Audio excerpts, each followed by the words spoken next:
Welcome to this month's edition of Reel to Reel Fishing here with Captain Ben, Captain Ashley, and Captain Kevin. Trout fishing has kicked off since the last time we talked to you guys. So let's remind them of a few things. We still got the 10 for 10 captains for Todd. Mm-hmm. You get 11 tickets for $100. Is that right? Or a ticket's $10. You can pick them up at Neuse River Bait and Tackle. The drawing will take place January 1st.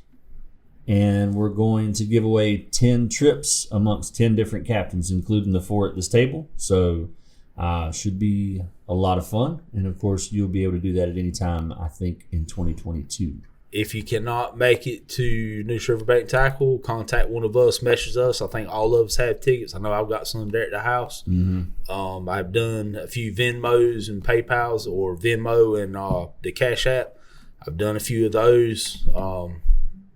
Mail me the money. I'll write the check and take pictures of your tickets and send to you and turn them in for you if that's what you want to do. There you go. Ben, any opening remarks?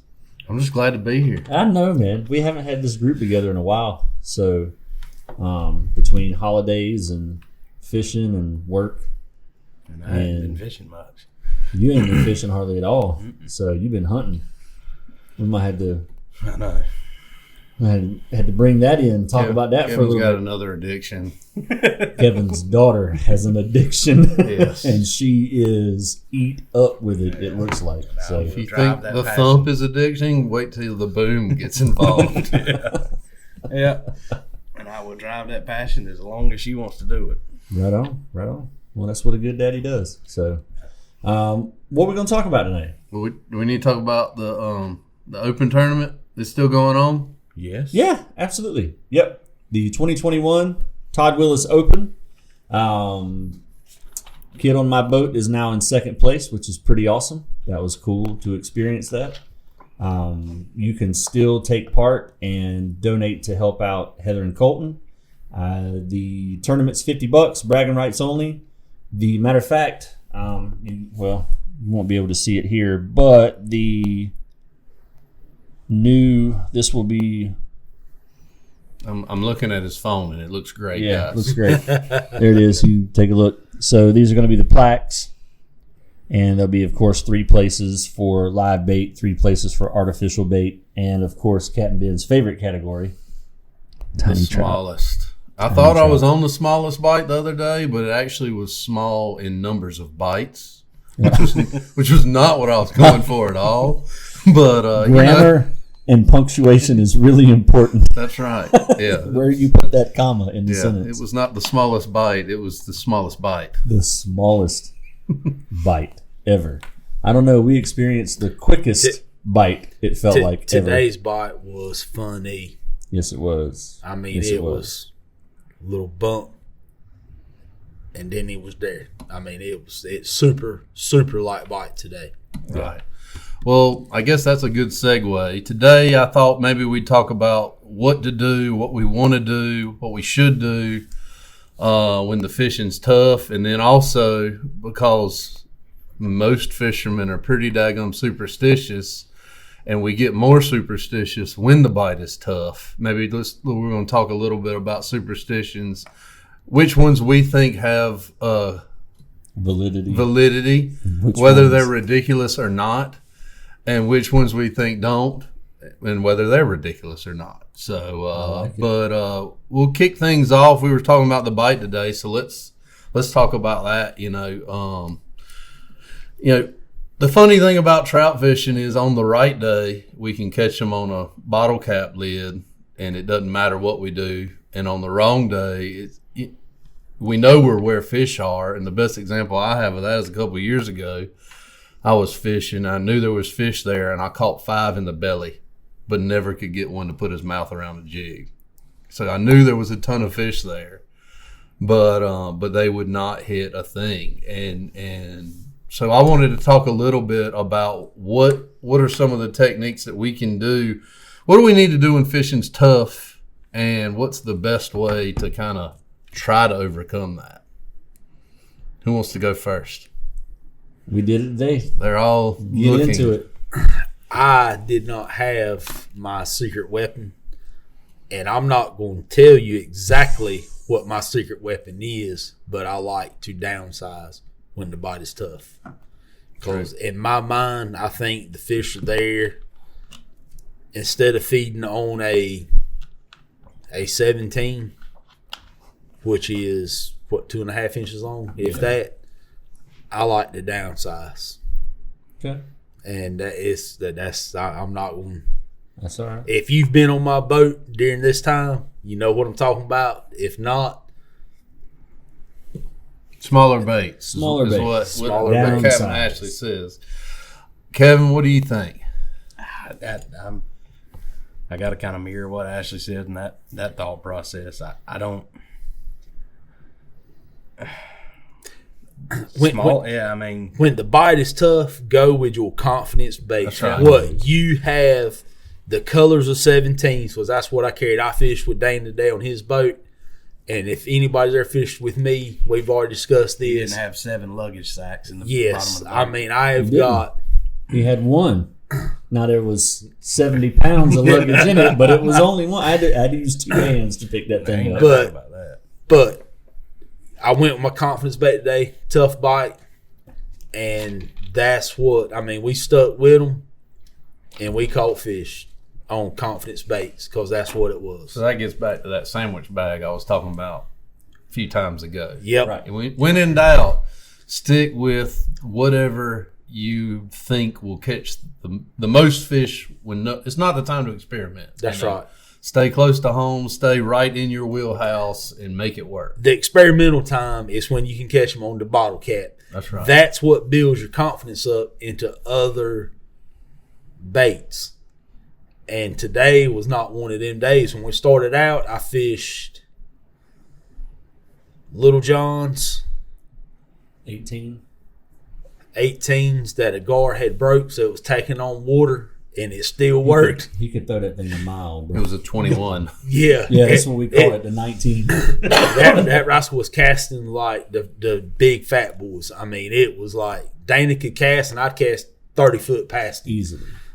And but it's still working. But it was a confidence bait, and that's when fishing's tough. What you have confidence in is what's going to put fish in your boat. That's right. Plain and simple. Gotcha. To that though, depends on who I have in my boat. May be where I start experimenting. If one of us at the table on the boat, we know it's tough, then I may go into the box. Let me try this color. Let me try that color. Let me try this size, whatever. So Yeah, I do kind of go both. After a sufficient amount of time in your comfort Yeah, zone, it's like, I gotta what find else something. will work, Yeah, right? yeah. And that's what I was thinking is when I like to throw different baits when the bite is good, but I do know I can recognize when no matter what I throw, they're going to bite. So for me, when the bite is tough, I'm only going to stick with 1 or 2 baits. A stick bait and a hard bait, and and he's put me on the Little John, and I used to be a paddle tail guy. Matter of fact, a couple of years ago when we were all fishing together and we were fishing topwater, I was throwing a little 3-inch Slayer lure and catching fish, but at the same time, it still was not 100% my confidence bait at that point. It was just something I was throwing. And that the Little John, it is the ugliest bait in the world. It's the remnants of something else. It looks like. nothing. It looks like a pinched off turd stood straight up. Yes. That's what it looks If like. you take your pinky finger and pull it out to a point, that's what a Little John is. That's exactly right. The ugliest bait there is. But to me, it is my confidence bait. I get clients in the boat and I show them how to fish it. Yep. 2 twisted paws, bounce it up, rod tip That's right. up, sharp twitches off the bottom, let it fall, and they either gonna pick it up off the bottom or they're gonna hit it on the fall. Yep. I had talking about confidence bait. I had one of my clients one time with there was 3 guys. All 3 of them were fishing watermelon red glitter. I was fishing golden brim. My man turned around and looked at me. He said, "Why are we all fishing the same color?" Simple answer. Who's catching the fish in the boat? He said, "We are." They had caught like 2 or 3 apiece already. We just started fishing, catching rock up river. And I said, that bait's working, ain't it? He said, yeah. I said, how many fish have I caught? He said, none. I said, there you go. That's why y'all fishing that watermelon red glitter. Yeah. The golden brim weren't biting. I said, what I'm doing, I'm going through different colors, trying to see if I can find something better than what's working. Right.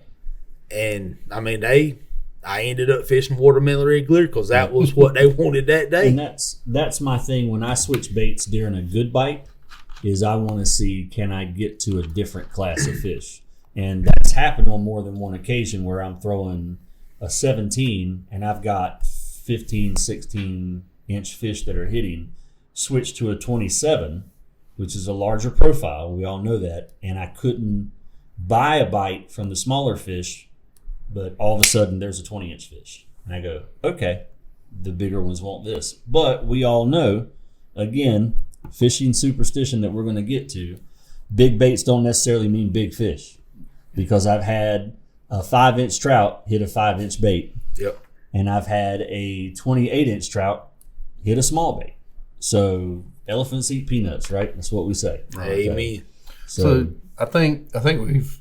The only thing that I would add is a lot of times when it's slow, I'll do one of two things. I'll fish like a fluke or a little John, like the rest of this table. Right.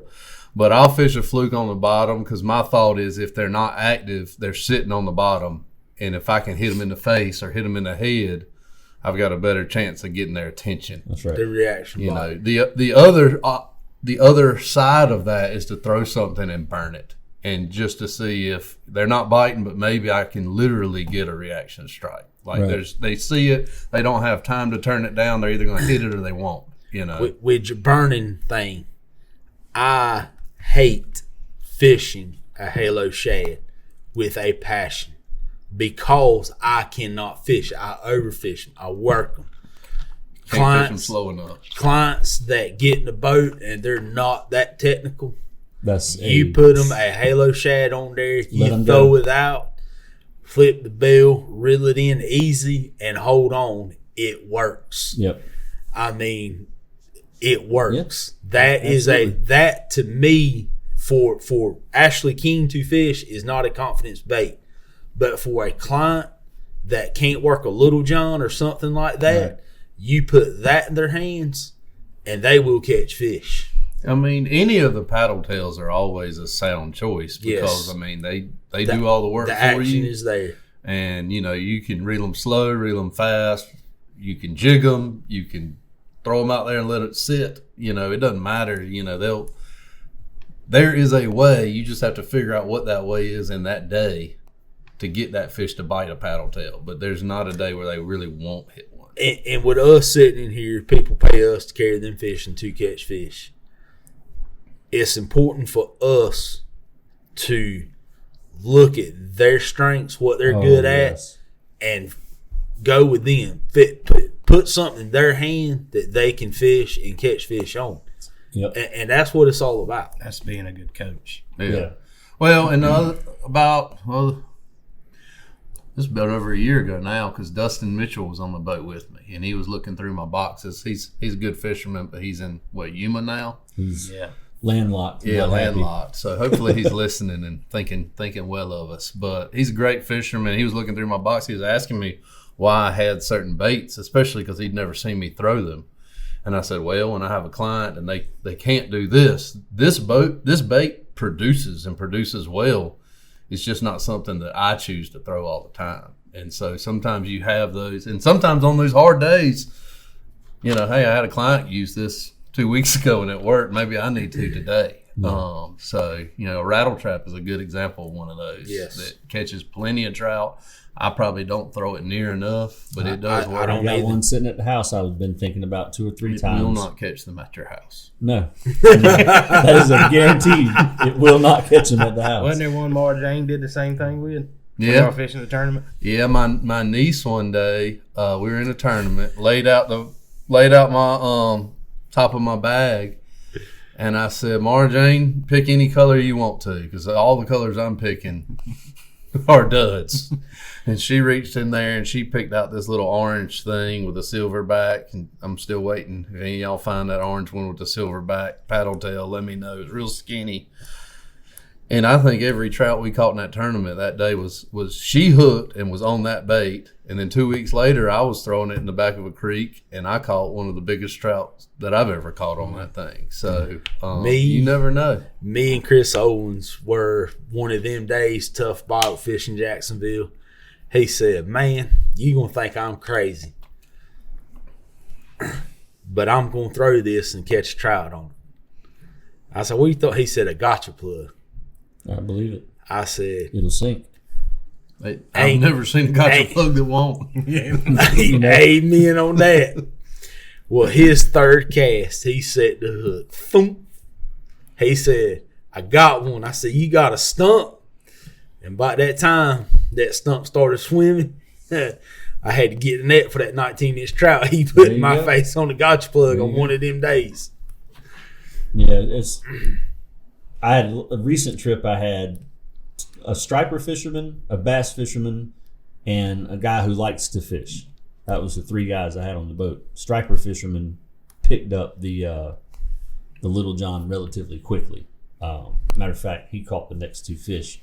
The bass fisherman, he finally caught on. The other guy put a paddle tail on, and one of the patterns you and I like to fish, that's what he ended up catching on, which he was happy. But it was definitely one of those recognize how they fish and what they do and go, all right, this is going to work for you. This is going to work for you. Yeah. I have no idea what's going to work for you. But we're going to try something. And to all the bass fishermen that may be listening to this podcast, we love you. Yes. But y'all bass fishermen like to feed the bait to the fish. Trout fishing, rock fishing, you cannot feed the bait to the fish. They'll feed it back to you. Feel the thump, you set the hook. But not from last Tuesday. Like just a solid, firm hook set. You don't have to reel up, drop the rod tip to the water, and set the hook. When that happens, you will miss the trout. Promise you. Seen it 1,000 times. You don't have to run the length of the boat to set the hook either. Yes. That's what I'm You saying. don't have to You like said it Iconelli. from last Tuesday. You took the words out of my mouth. He starts at the trolling motor. He's at the console when he sets the hook. I mean, having bass fished a good bit, I mean, it's definitely, if that's what you're used to doing, that is tough. It is to be like, I'm gonna go from crossing his eyes to just popping, and that's all you have to do. So it does take a little bit of a different. We just want you to dot the I. Yeah, right. Just dot the I. That's right. But the more jig bite's a little bit different, but especially with a mirror lure, you just got to pop it. Yes, when you feel the slight hook sets are free, remember that. We had a lot of free hook sets today. When you feel tension, set the hook. So let's talk a little bit about, we talked about a tough bite, but what makes a tough bite? Maybe that'll play into some of our superstitions a little bit. Today. So what were the conditions today that you wish were different? I think every day is different. I think we had high pressure today because it was pretty bluebird Sunday, and we've had a lot of wind, and today there was hardly no wind. Little bit of ripple on the water, and the place we caught fish at today had bait, mullets today, and places we didn't see any signs of life were lifeless. Fish, bait, the whole 9 yards. We didn't see nothing. We did our damage in the first 2.5 hours of fishing, and we hit 3-4 more spots. And they're known historically this time of year to be holding fish, and a couple of them were my first time ever going to them. But y'all have fished them before, and we saw a couple schools of pogies, so kind of confidence level up a little bit. Had our confidence baits on, not a sniff, bite, nothing. So the pressure maybe is one of these superstitions. And we're on And sometimes it's right, and sometimes it doesn't matter. And we were on a super calm day today. Right. I mean, the wind has howled for the last week because I've not had a good day of fish. I've been on vacation for 2 weeks now, and I've not had an easy day of fishing. This guy's got it hard, folks. It does. It does. It sucks being me, I'm going to tell you. At least you admit it. Yeah. No, I think the biggest thing, we knew we were on a scouting mission anyway. It wasn't it wasn't a trip. It wasn't a meat haul. It was, if we catch some decent fish, great, but let's go check these spots out. And I'm sure there's a couple of places when we first started catching fish that we probably could have pulled down and stayed and worked and probably had quite a bit more fish. Yes. Because there were fish there. And that's what me and Dana fished today. We went to where we heard fish were, and the next 4 spots we hit, hadn't heard nothing about it. Me and him sitting in the boat talking, let's try this, let's try this, let's try that. And that's what we did. So I don't really think wind is a superstition other than, that's nature. Fish, especially trout fishing in the wind is tough unless you get the day that Kevin and I had where we decided we were pre-fishing for a tournament and we found out that day that a 21 mile an hour, anything between like 10 and 21 miles an hour is bad trout fishing. But if it's over 24, They love it. I'm saying there's a chance. So last time we fished together, it was blowing 40, I think, 30 Yeah, it and was 40. rough that day too. That was really rough, and we still caught fish. Right. So, And I think what happens in those instances is you fish, you're less able to try things and you're more willing to pick something apart. Your confidence baits And you as well. Yeah, and you slow down, you're fishing what you know, and so you're making something work sometimes when the conditions are really tough, which I think you have to do. I still want ripple on the water. Period. Though I agree. I hate still water. I So agree. it's either ripple or 4-foot waves. I want- I want either one. I want trout I want there to surfing be in enough waves. wind that there's some current moving. I don't want it to be dead calm still. Monday, there was enough current and wind flowing that my live well lost prime while I was fishing. So that was, in your opinion, too much. It was a tough day. Tad. Just a smidge more than Tad. he would It was like. about 3 miles an hour more than what I like. Right. It's hard to run that controller motor when it's out of the water. Yes, He had grindings on his trolling motor. I so they did. didn't get wet. I did. Yes, I did. Oh, Which is one of the reasons why I'm about to get one with a longer shaft so I can fish even rougher water, which is probably not the best idea, but I'm going to do it anyway. that's okay. Let's go for a nonsense superstition for a minute.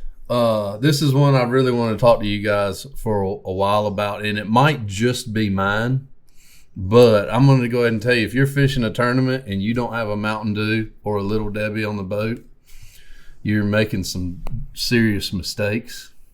And I have a story to back this up. I'm here for the story.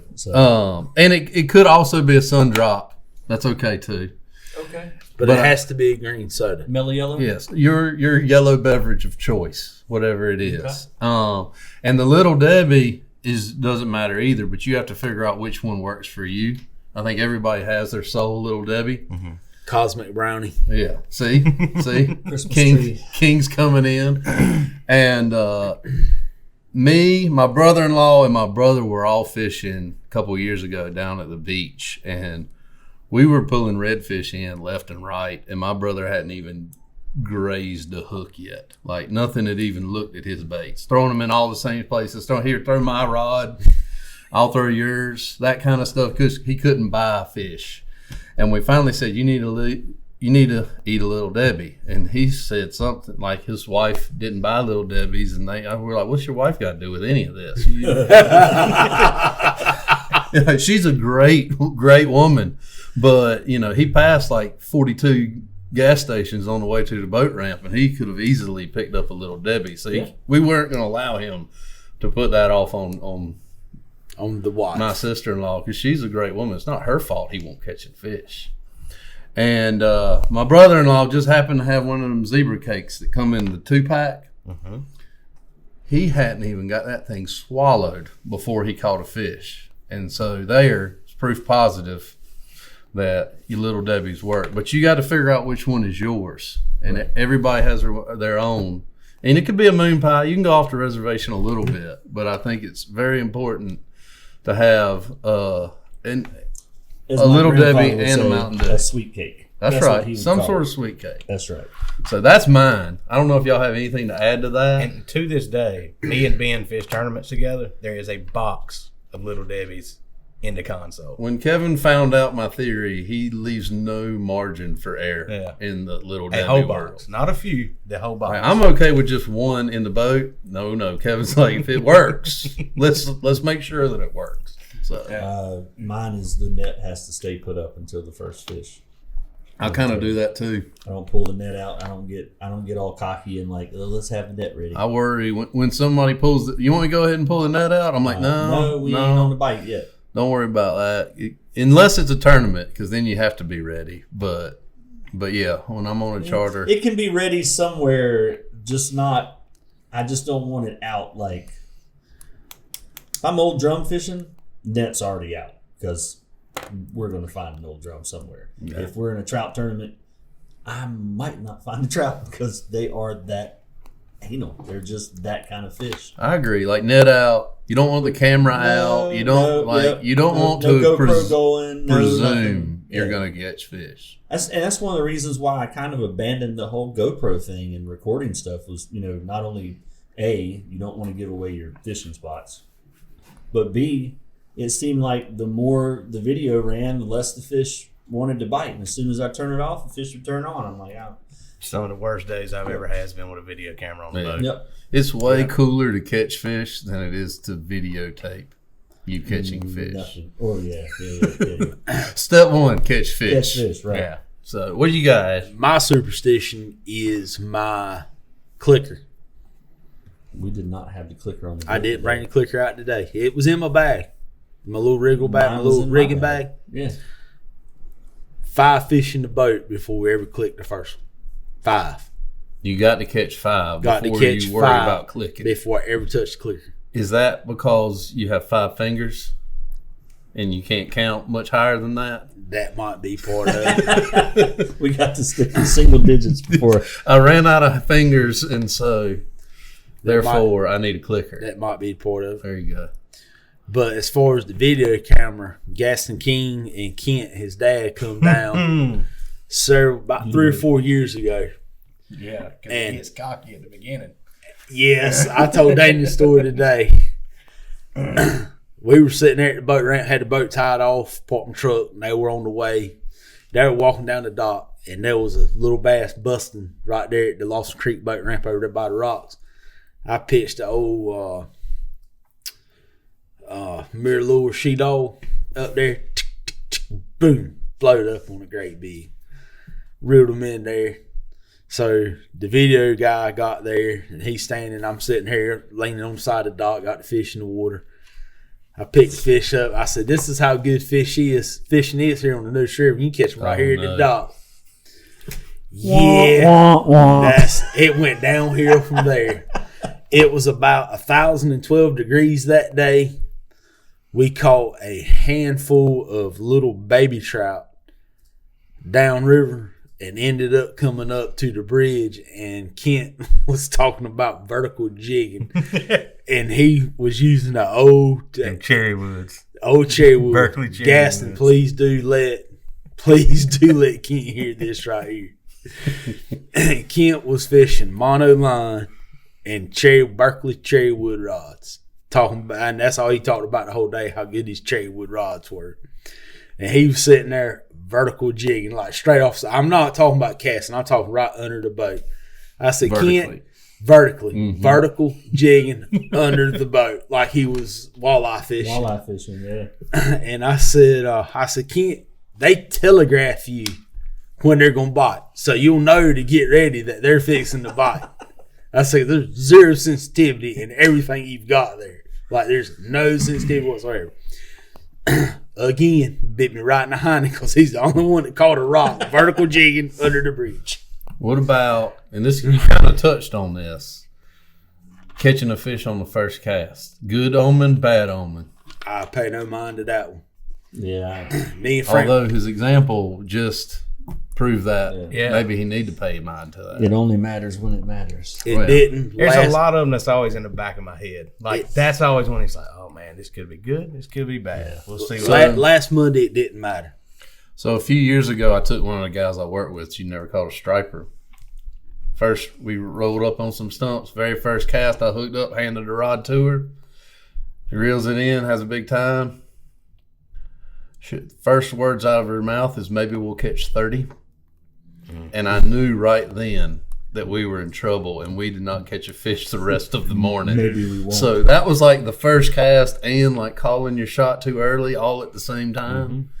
And that one didn't pay off for us. I don't know if that's a superstition or not, but it happened. That one don't matter to me. I got you. I worry about it, but I try desperately to overcome it. When it happens, yes, I was That's why like, it's always bad. It's like, oh, crap. oh yes, because I was waiting. Frank Broadhurst, I fished with him last Monday. Well, he fished with me last Monday, and I was there at the ramp 6:30, and poking out the ramp there, saw a big knot of fish. Took the old crappie jig, threw it out there, 13, 14-inch crappie, first cast. I was like, oh my goodness. I cast up there 15, 20 minutes, never got another bite. Worked my fish my way out toward the mouth of the creek, and ended up catching a little short bass. And then I was like, good. The first cast ain't going to happen. Right. So Frank called me, said, come pick me up. So I was hauling tail to get where he was at. And I saw 5 or 6 deer standing on the shoreline of the river on my way to go pick him up where he was parked at. And fish busting in the middle of the river. So I swung way wide of the fish, picked him up, and he was kind of hobbling around. I said, Frank, get your old tail in the boat now. I said, fish was busting, coming up here to get you. Come on, let's go. Did the deer have anything to do with anything, or was that just an aside you deer, gave us mid-story? when you see game moving in the morning on the way to the boat ramp, fish is biting. So I grew up, both my granddaddies, if the cows are grazing, the fish are biting. That's right. So I would say that deer feeding and moving would be along the same line. When you see on the way to the boat ramp, if you see deer, squirrels, when you're fishing, you see squirrels chewing and chattering. We saw deer that day. It was me, you, and MJ running all over the place. Yep. So the only time that the first cast thing doesn't eat at me is especially during old drum season when I'm doing the teaching, the demonstration cast, and the cork goes down while I'm showing my clients what to do. That's a big confidence. That boost makes right me there. feel like I know exactly what I'm doing. It definitely does not happen very often. It's probably happened maybe two times in my career, but it's pretty awesome when it happens. So we've kind of bounced around it. I got a couple other nonsense ones. But what does everybody here think about full moons and the Solunar calendar in general? It can be good and it can be bad. You talking about the periodic table, Yeah. right? Ashley calls it the periodic table. He's trying to figure out when Argon's going to let him know the fish are biting. And as far as I'm concerned, I might as well be looking at a periodic table because I know that a lot of people live and die by it, but I think I try to only control things that I can control, and I can't dictate what the moon's going to do, so I can't worry about it. It's kind of how I just have to keep casting. Keep casting charters. That's why I named it that, baby. The fish ain't biting, keep casting. But I set him up good for that Yeah, one. you did. in the words of Ray Baker, old school trout fisherman, like I looked up to him when I was growing up. And I said, Ray, when's the best time to go fishing? He said, that's easy, when you can. That's right. So, I mean, he laid it out there for me. And looking at the Solunar table, is that how That was Yeah, you're correct. Okay. Look at my periodic table. When I look at it, my little fishing app that I look at, I have been there before when it says 100% excellent day. I have had my tail handed to me. And I have been on poor days and smoked them. So the best time to go is when you can. You don't never know when. If you don't go, you're not going to know. A guy, Dana, tagged us or commented on his post today. He smoked them today. Yep. And me and Dana, we were far from smoking today. So two things on that. Back to that, what you just said. Ricky Kellum said something during the Inshore Institute that has stuck with me. And like I said, when I first heard it, I was like, ugh, great. But there's so much truth in it. You want to catch big trout, you got to be where they're at. You can have every lure in the boat. You can have the right lunar phase. You can have the right solar phase. You can have this. You can have that. If there's not any fish where you are, you ain't catching them. So there's no trout in that creek, like some of the ones we tried today, you're not catching them. And we found some spots where we knew trout were because we saw them, and they still didn't bite. So I think the big craze behind the Salooner calendar is you've got these guys that are trophy hunters. They're going after huge fish. They're going after the 28, 30-inch trout. They're going after the bull reds on, 2-pound tippet, fly and this and that and the other. And they are looking for opportunities according to their logbooks of a one bite.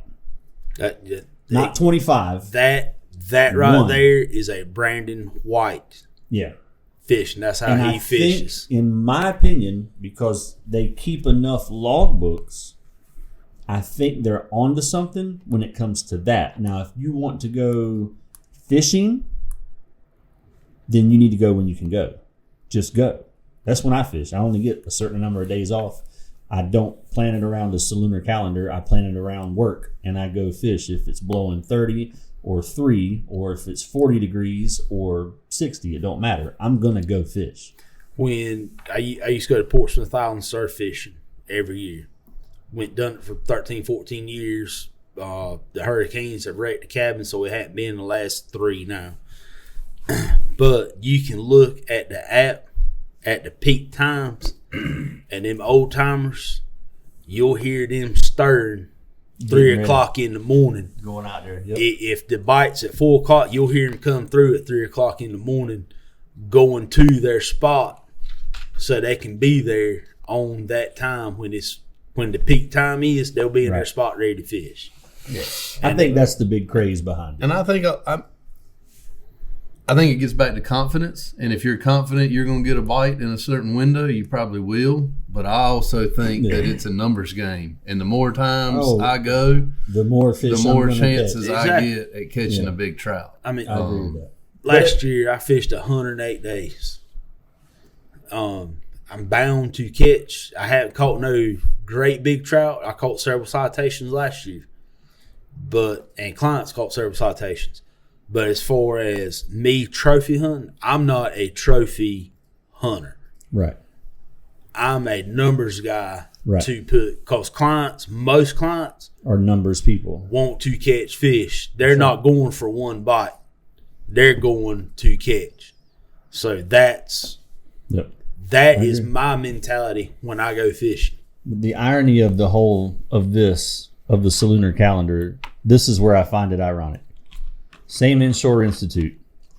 I asked the question, and you remember being up there, and it was you, George. Was George Beckwith up there? No, it was Greg, bald-headed Bobby, somebody else, some guy from, I don't know where he's from. Anyway, well, I don't follow that mess. Blah blah blah blah blah. Literally, that was it wasn't you. I don't remember who it was.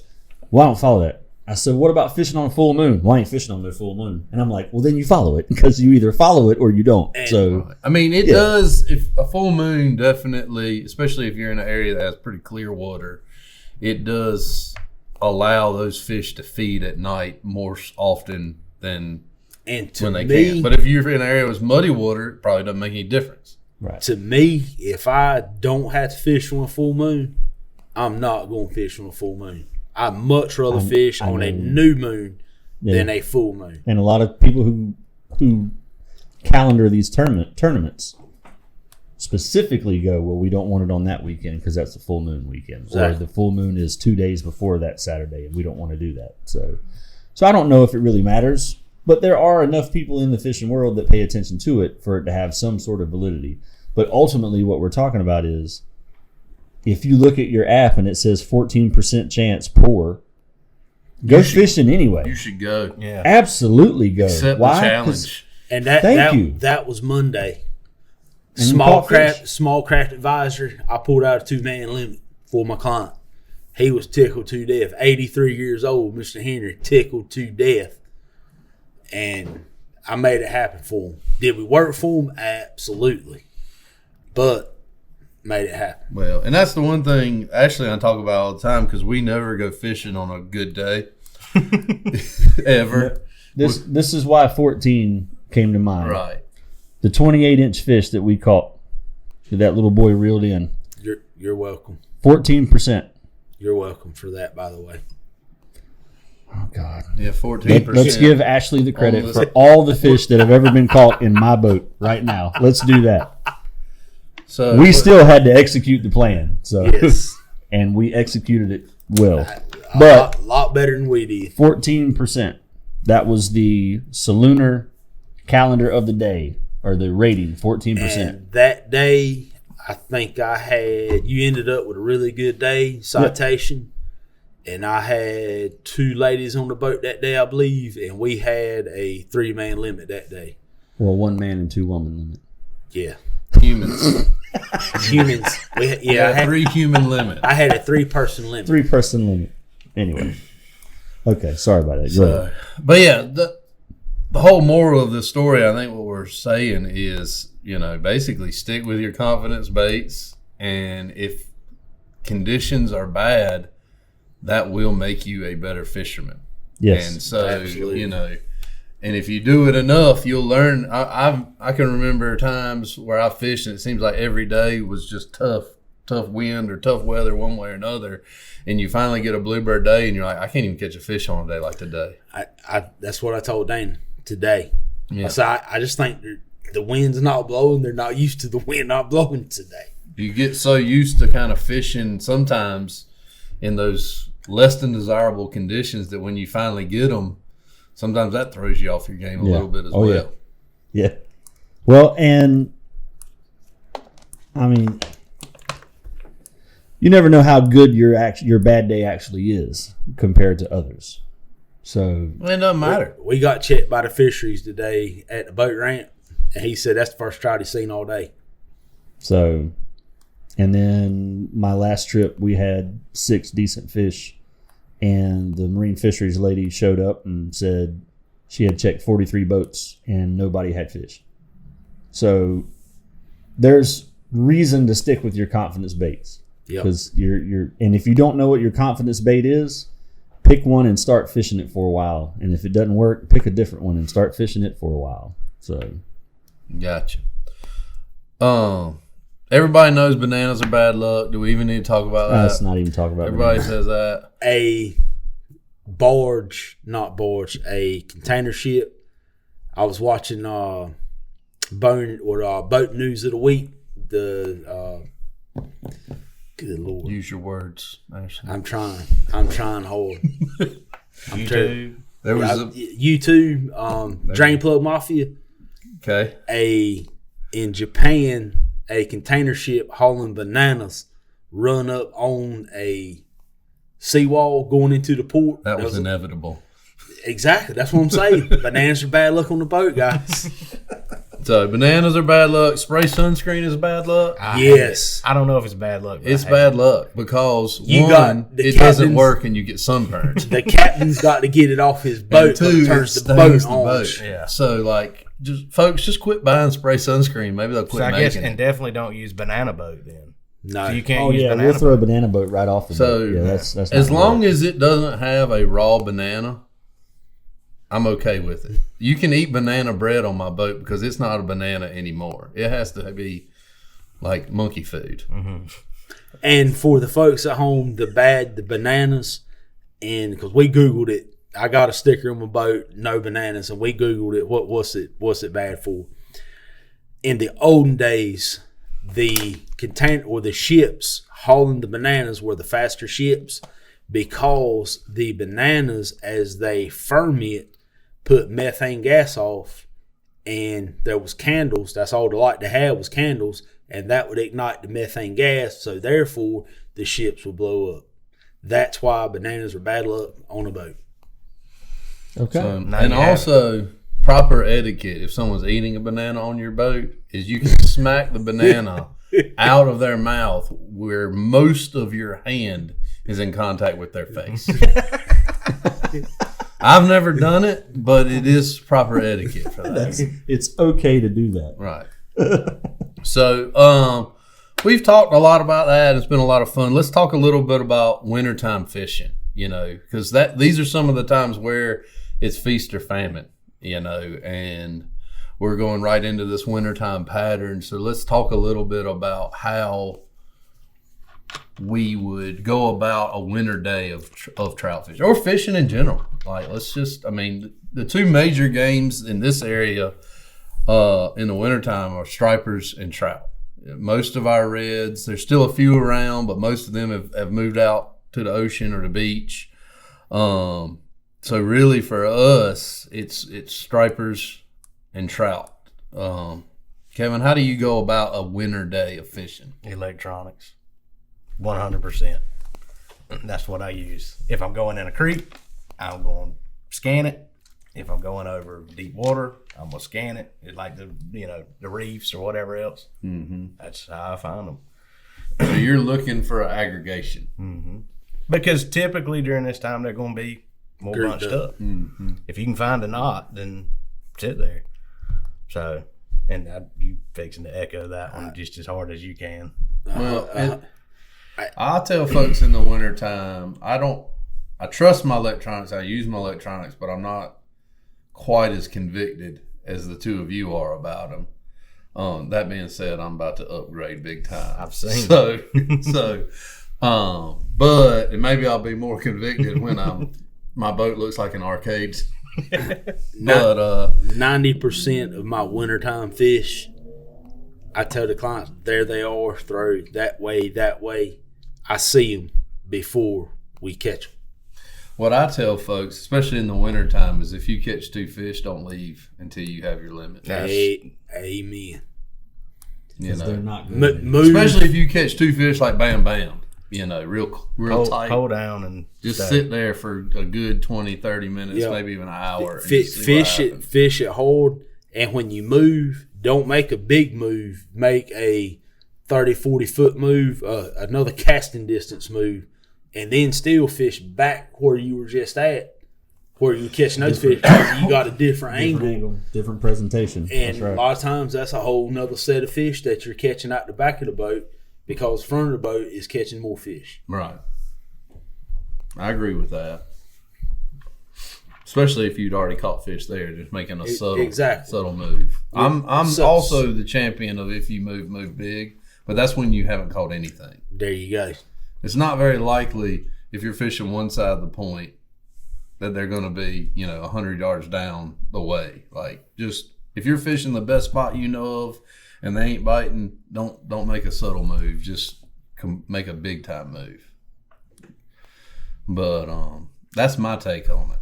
But if you're catching fish, subtle moves. Exactly. Yeah. Exactly. Either further up, one way or the other, just to try to see exactly if you can mark, all right, the school starts at point A and ends at point B, and it's so many feet wide. And again, today, a trout is just as apt to be in the middle of the creek as he is tight to the grass.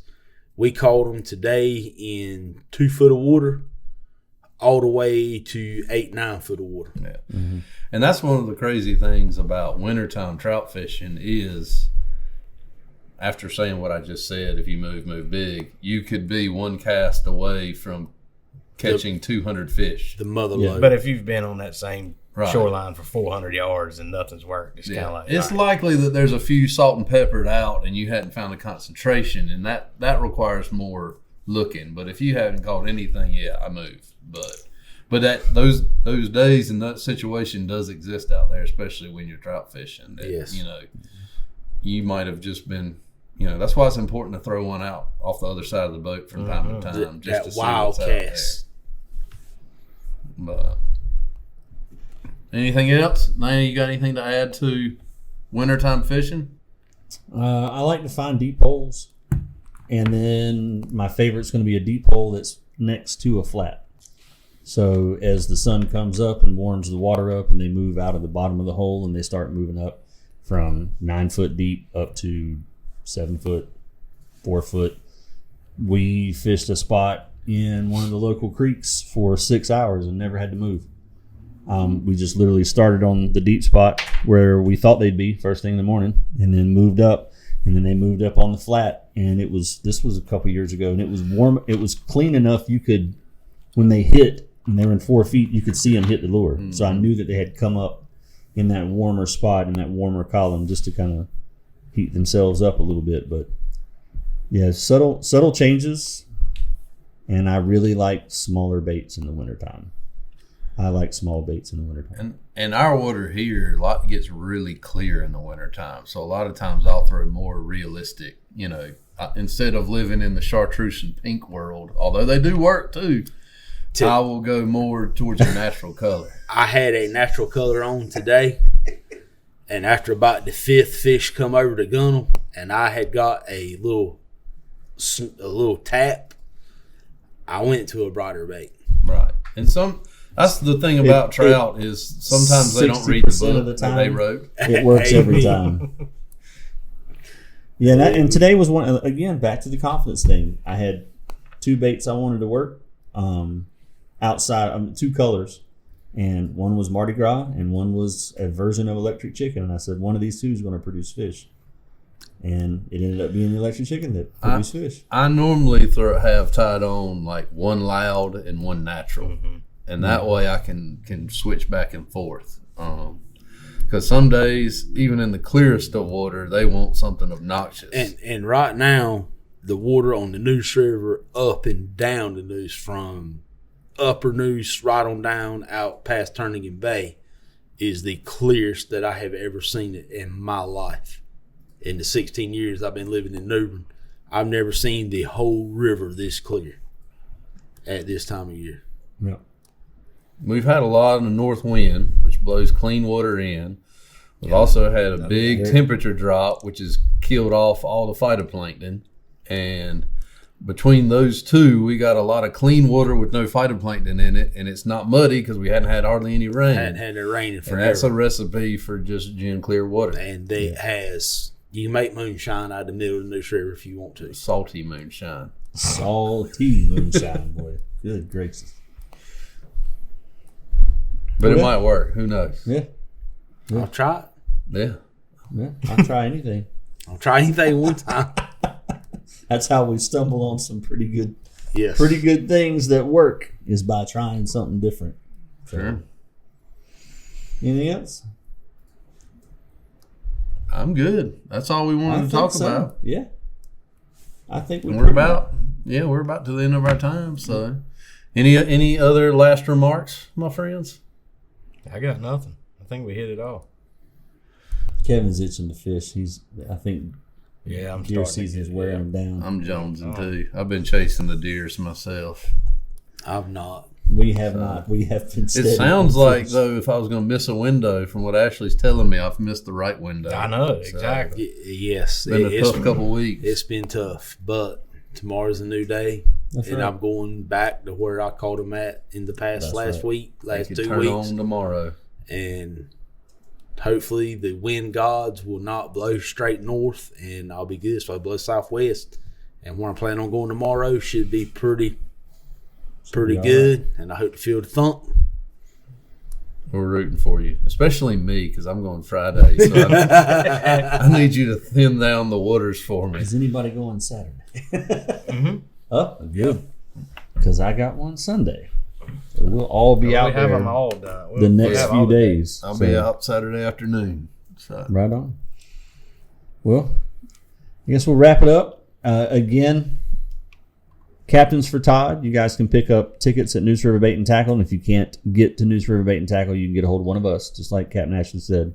And we will get your tickets for you. Drawing is January 1st. And, of course, the Todd Willis Open is still going.